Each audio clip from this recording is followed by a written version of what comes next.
वाहिगुरु जी का खालसा, वाहिगुरु जी की फतेह। आज हम 17वीं अष्टपदी में हिंदी में समझने की कोशिश करेंगे कि गुरु जी ने हमें इसमें क्या समझाने की कोशिश की है।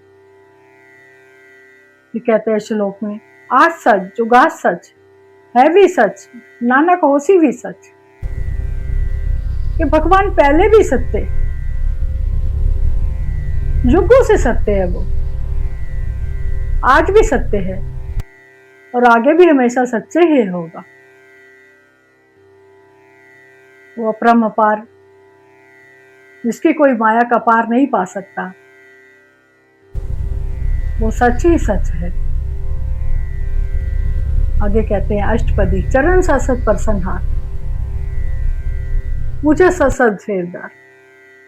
कहते भगवान के चरण भी सच्चे हैं और जो उनको श्रद्धा से पूजते हैं, जो उसकी पूजा करते हैं, जो अपने गुरु की आज्ञा में रहते हैं, जो गुरु के चरणों को पूजते हैं, वो भी सत्य हैं और उसकी पूजा भी सत्य है और पूजा करने वाले भी सच्चे हैं। दर्शन सा सत्य कन्हार, कहते उसके दर्शन भी सच्चे हैं और भगवान को देखने वाले लोग भी सच्चे हैं। नाम सत्यावनहार, उसका नाम भी सत्य है और उसका नाम का जाप करने वाले, ध्यान करने वाले, वो भी सच्चे हैं। आप सच सब सबधारी, आपे गुण आपे गुणकारी। कहते वो भगवान सच्चे है और उसकी जो बनाई हुई दुनिया है वो भी सच्ची है। वह अपने गुणों को समाया हुआ है और खुद ही गुणकारी है। शब्द सत सत प्रभु बकता, सूरज सत सत जब सुनता। कहते उसका शब्द, उसका नाम, वो भी सच्चा है और जो उसके यश करते हैं, जो उसका गान गाते हैं, वो भी सच्चे हैं। उसका ध्यान भी सच्चा है और उसको सुनने वाला वो भी सच्चा है। बुझन हार को सत सत सब हुई, नानक सत सत प्रभु सोई। ज्ञान वाले के लिए, जिसको ज्ञान हो गया है, जिसने भगवान को पा लिया है, उसके लिए सभी सच है। ये मालिक सच्चा है और सच्चा ही रहे। सत्र स्वरूप हृदय जिन मानिया, करण करावण तिन मूल पछानिया। अरे जिसने भगवान के सच्चे रूप को पहचान लिया है, उसको सच्चा मान लिया है, उसने उसका मूल, उसको पहचान लिया है, उसकी सारा कुछ उसका जान लिया है। जाके हृदय विश्वास प्रभु आया, तात ज्ञान जिसमें पुटाया।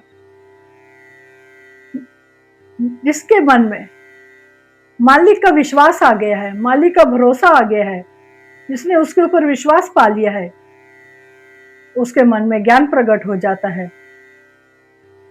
मैं ते निर्भय होए बसाना, जिस दी उपजा तिसमाय समाना। वह भय से, अहंकार से रहित हो जाता है, वो प्रभु को पा लेता है। जहां से उसका जन्म होता है वह उसी में समा जाता है। बसत माइले बसत गढ़ाई, ताको भी न कहना जाई। कहते जैसे एक वस्तु में दूसरी वस्तु मिला दी जाती है तो वो दोनों एक हो जाते हैं, उसको फिर भिन्न नहीं कहा जा सकता, उनको फिर अमल अलग अलग नहीं कह सकते। जैसे दूध में हम पानी को मिला देते हैं तो वो दूध ही बन जाता है, हम उसको दूध और पानी नहीं कह सकते हैं। तो इस तरह जो भगवान की भक्ति में समा जाता है उसको प्रभु से अलग नहीं कहा जा सकता, वो प्रभु भी समान ही हो जाता है। बूझे बूझन हार विवेक, नारायण मिले नानक के। कहते कोई विचार करने वाला, कोई ज्ञानी ही इसको समझ सकता है, वही प्रभु से रल मिल सकता है, वही प्रभु को पा सकता है, वही प्रभु की आज्ञा में रह सकता है। तो हमारा ये सुखमनी साहब जी का हिंदी में अनुवाद का सफर जारी है।